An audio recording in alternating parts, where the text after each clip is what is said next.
mí me gusta mucho Sitges por eso, porque aparte de cine fantástico o de ciencia ficción, también tienen propuestas a lo mejor ahora de Adiós al lenguaje de Godard ahora, y tienen un montón de propuestas, ¿no? Aparte del cine fantástico. Yo creo que mis películas encajan muy bien porque también son mucha mezcla de géneros y el festival yo creo que está muy abierto a eso. Suelo empezar por el final siempre las películas.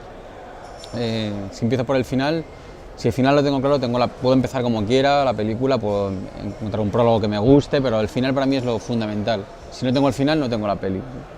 Cuando tengo el final, planteo la estructura para llegar hasta ahí de una manera más o menos elegante, sabiendo hacia dónde quiero llegar. Entonces, si el final es cómico, pues empiezo de manera más trágica para ir buscando un poco el equilibrio y que al final sea un poco sorprendente, ¿no?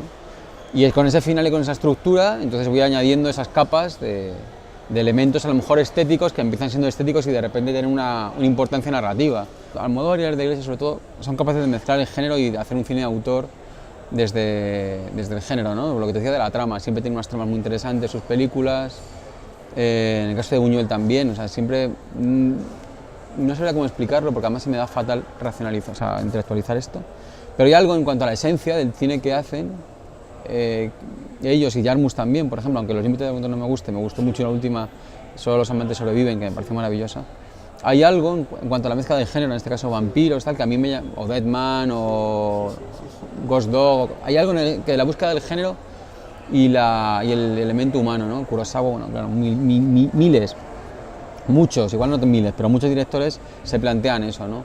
Además hace poco decía Kurosawa, leía una cosa, era casualidad, que estaba viendo una web y decía que una obra maestra nunca es aburrida, ¿no? Una obra maestra, y cada vez, esta temporada estoy dándole muchas vueltas al hecho de que las pelis no sean aburridas, o sea, que no te aburras viendo una película, que sean divertidas, porque tenemos este rollo de que lo divertido es malo.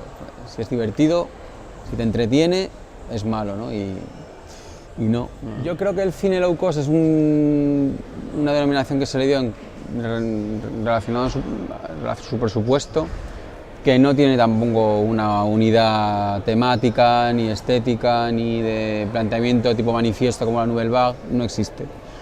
Lo único que nos une es que hacíamos películas baratas, pero ya ves tú que tiene que ver Luis Patiño con